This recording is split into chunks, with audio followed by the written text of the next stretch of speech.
Hi everyone, welcome back to the channel. Today we are going to test your English grammar. Think your English grammar is perfect? Let's test that. I have 5 tricky grammar questions for you, and trust me, most people get at least 2 wrong. Grab a pen, write down your answers, and let me know your score in the comments. Let's go! Everyone blank their homework on time. A do, B does, C done.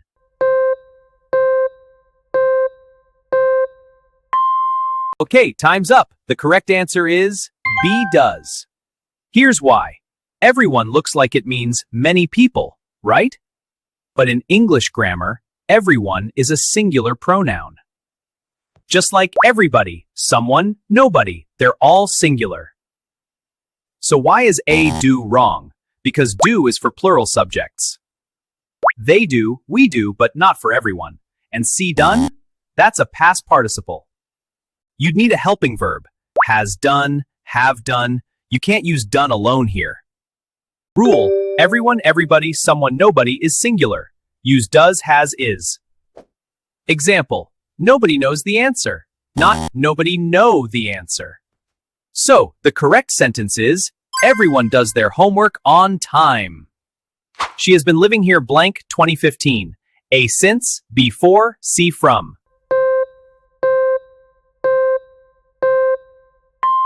The answer is A since. This is one of the most common mistakes. Let me make it super simple. Since specific point in time. Since Monday. Since 2015. Since morning.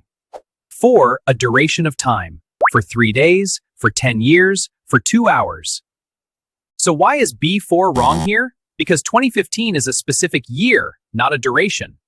If the sentence was, she has been living here for 10 years, then for would be correct. And C from? We use from with to, from 2015 to 2020. You can't use from alone with present perfect. I've been waiting since 3 o'clock. I've been waiting for 2 hours. The correct sentence is, she has been living here since 2015. The answer is A, since. By the time we arrived, the movie blank. A already started, B had already started, C has already started.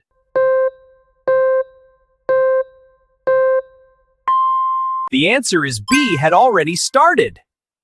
This is about the past perfect tense. When 2 things happened in the past, the thing that happened first gets had past participle. The movie started first, then we arrived. So the movie had started before we arrived. A already started. This is simple past.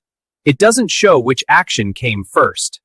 In English, when you're showing the order of 2 past events, you need had. C has already started. This is present perfect. We use has for now, not for something that was already finished in the past. Past perfect, had, the verb 3, the earlier past action. Example: I had eaten before she called. Eating happened first. So the correct sentence is, by the time we arrived, the movie had already started. Your advice really blanked me a lot. A affected, B affected, C effective.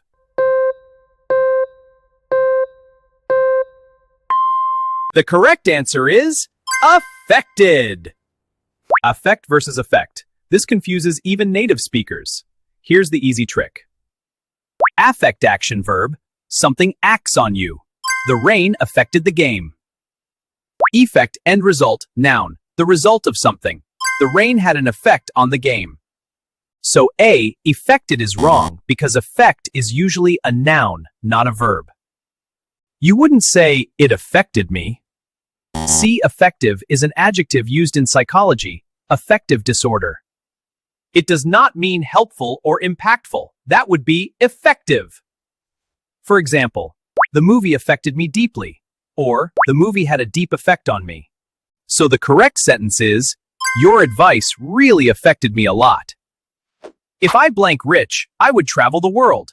A am, B was, C were.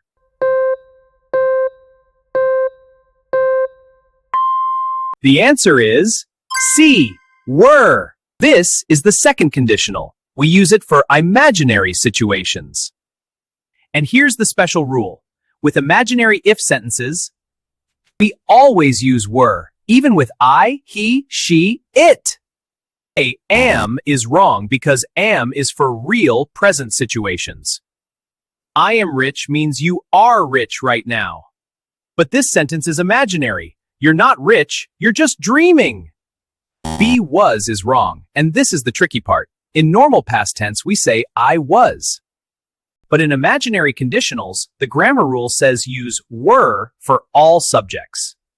If I were, if he were, if she were, imaginary if were, all subjects would verb. Example, if she were the president, she would change the law, not if she was.